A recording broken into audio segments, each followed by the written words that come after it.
ஏஜஸ்ல இந்த கொஸ்டின் ரீசெண்டா ஆர்ஆர்பி எக்ஸாம்ல கேட்டிருக்காங்க. அதாவது 2 நண்பர்களின் தற்போதைய வயதின் விகிதம் 5:6. 15 ஆண்டுகளுக்கு பிறகு அவர்களின் வயதுகளின் விகிதம் 15:18 எனில் அவர்களின் தற்போதைய வயதுன்னு கேட்குறாங்க. ஏஜஸ்ல ஒரு பேசிக்கா ஒரு சம் கேட்கணும்னா இந்த மாடல் தான் சம் கேட்பாங்க. ஸோ இதை வச்சு டிஃப்ரெண்ட் மெத்தட்ல சம் கேட்கலாம். ஸோ இந்த ஒரு சம் நல்லா அண்டர்ஸ்டாண்ட் பண்ணிட்டாவே இந்த மெத்தட்ல எப்படி சம் சரி நீங்க சால்வ் பண்ணிடலாம். கொஸ்டின்ல 2 நண்பர்களின் தற்போதைய வயதின் விகிதம் 5:6. 15 ஆண்டுகளுக்கு பிறகு, அதாவது இவருக்கும் 15 வருஷம் ஆகும், இவருக்கும் 15 ஆண்டுகள் ஆகும். 15 ஆண்டுகளுக்கு பிறகு அவர்களின் வயதுகள் விகிதம் 8:9 அவர்களின் தற்போதைய வயதுகள் என்ன கேட்குறாங்க. இந்த மாடல் சம் கேட்டாங்களா? ஃபர்ஸ்ட் இந்த 2 ரேஷியோ டிஃபரன்ஸ் பாருங்க. 8ல் 5 போச்சுன்னா 3. அதே மாதிரி இங்கே 9ல் 6 போச்சுன்னா 3. ஸோ இந்த டிஃபரன்ஸ் பாருங்க காமனாக வருது. இந்த டிஃபரன்ஸ் காமனாக வந்துச்சுன்னா ஸோ என்ன வருது டிஃபரன்ஸ் 3. ஸோ இந்த 3 பார்ட்டுக்கு தான் இங்கே 15 வருஷம். ஸோ அப்போ ஒரு பார்ட்டுக்கு 15 அப்படியே 3 கேன்சல் பண்ணால் 5. ஒரு பார்ட்டுக்கு 5.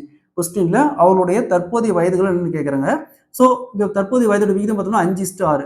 ஸோ ஒரு பார்ட்டுக்கு 5னா ஃபர்ஸ்ட் இவரோட எடுத்துக்காங்க. இங்கே 5 இருக்குது ரேஷியோ. அப்போ ஒரு பார்ட்டுக்கு 5னா அப்போ 5 × 5 = 25. ஸோ இது பார்த்தோம்னா இவருடைய வயசு. அதே மாதிரி இங்கே என்ன இருக்குது 6 இருக்குது. அப்போ 6 × 5 = 30. இது பார்த்தோம்னா இவருடைய வயசு. இதே மாதிரி கொஸ்டின்ல அவருடைய வயதுடைய கூடுதல் கேட்பாங்க. கூடுதல் கேட்டால் 2 ஆட் பண்ணால் 55. அவருடைய வித்தியாசம் கேட்பாங்க. வயதுடைய வித்தியாசம் கேட்பாங்க. அப்போ 30ல் 25 போச்சுன்னா 5.